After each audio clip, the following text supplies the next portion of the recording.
National conference व Congress alliance के banner तले राजौरी शहर से सटे हुए डनीतार इलाका में एक मीटिंग का एहतमाम किया गया।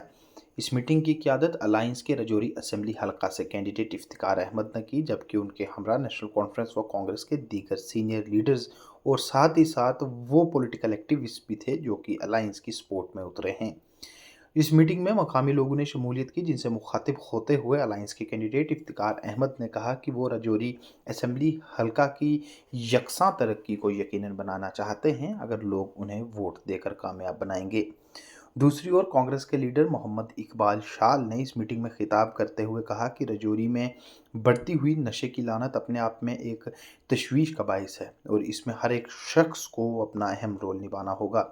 उन्होंने इफ्तिकार अहमद की तरफ से नशे के खिलाफ जंग में अपना तहव्वुन देने व पेशरफ्त करने के ऐलान का खैर मकदम किया और तमाम लोगों से अपील की कि नशे के खिलाफ आवाज़ बुलंद की जाए। बड़ा फैन होता है, मैं इनको काफ़ी अर्से से जानता हूँ। बड़े सेकुलर और बड़े अच्छी सोच रखने वाले आदमी हैं।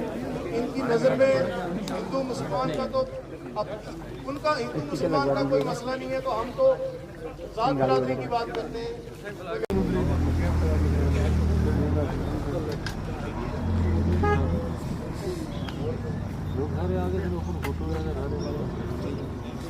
कि उन्हें पैसा चाहिए या उन्हें नशा करना है, इसलिए कि जिस जहनी अजाब से हमारी नई नस्ल गुजर रही है उसको कम करने के लिए ड्रग के अलावा उनके पास और कोई चारा नहीं। किसी को ये पता नहीं है कि वो पीएचडी के बाद नौकरी लगेगा या नहीं लगेगा, और जो माँ बाप ने मेहनत मजदूरी करके पैसा उस पर लगाया है उसके बदले वो माँ बाप को क्या दे सकेगा, वो अपनी आने वाली नस्ल को क्या देगा।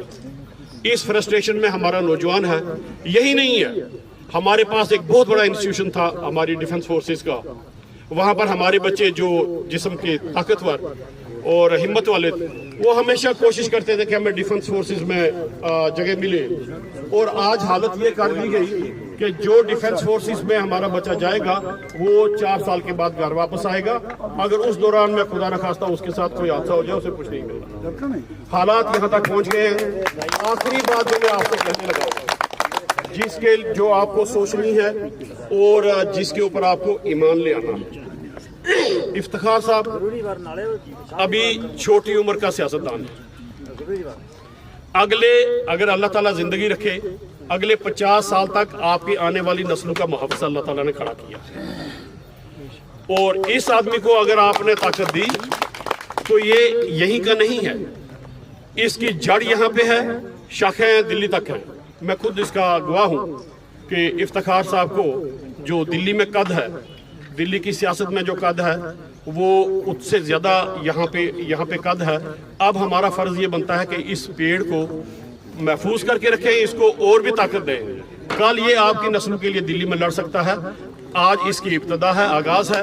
इसलिए मेरी दरख्वास्त है आपसे कि ये खुशकिस्मती है राजौरी के ज़िला की कि एक छोटी उम्र का लड़का इतने बड़ा सियासी कद लेकर के आपके पास आया है और आपसे मदद चाहता है, ताकि आपकी सिर्फ ज़्यादा कोई तकरीर लंबी करने की ज़रूरत नहीं है, क्योंकि 2-4 दिनों से हम लगे हुए हैं इसी मसले में, और आप सब भी इसी मसले में लगे हुए हैं।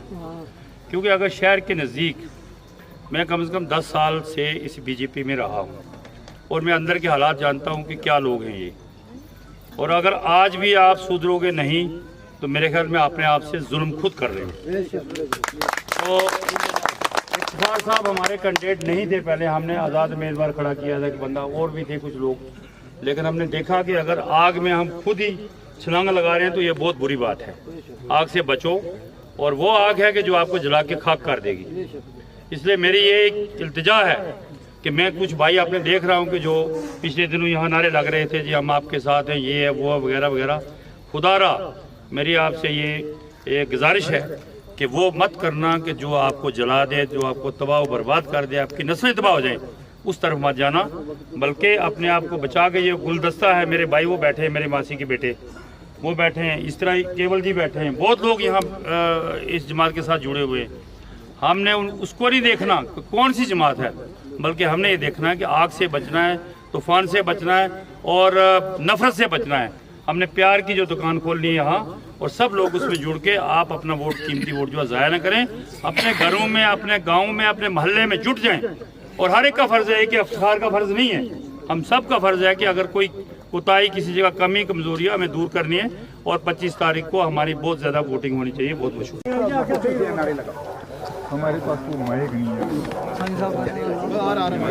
आपका आवाज ही माइक से बढ़ा दो। हाँ जी, आंखें ना वो खाती माइक करना।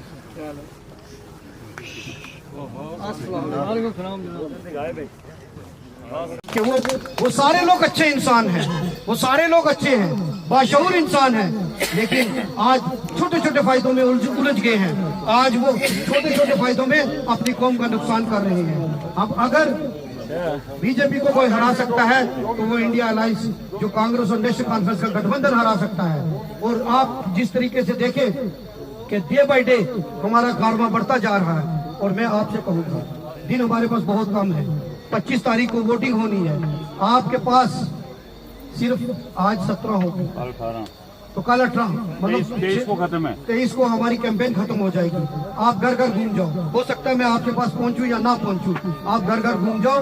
25 तारीख को आप मुझे, मेरा सीरियल नंबर 1 है, और अल्लाह ने अगर सीरियल नंबर 1 दिया है तो मुझे उम्मीद है कि आप अपने वोट की ताकत से सीरियल नंबर 1 पे ही मुझे रखेंगे। पूरा विश्वास है।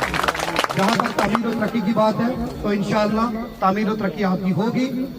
एक हाथ, किसी ने कहा कि खरपैंची सिस्टम, ठेकेदारी सिस्टम, मेरा एक हाथ डायरेक्ट आपके साथ है और दूसरा हाथ दिल्ली के साथ है। दिल्ली से काम आएगा और सीधा आपके पास आएगा। मैं एक ब्रिज का काम करूंगा, आपने मुझे बहुत प्यार दिया।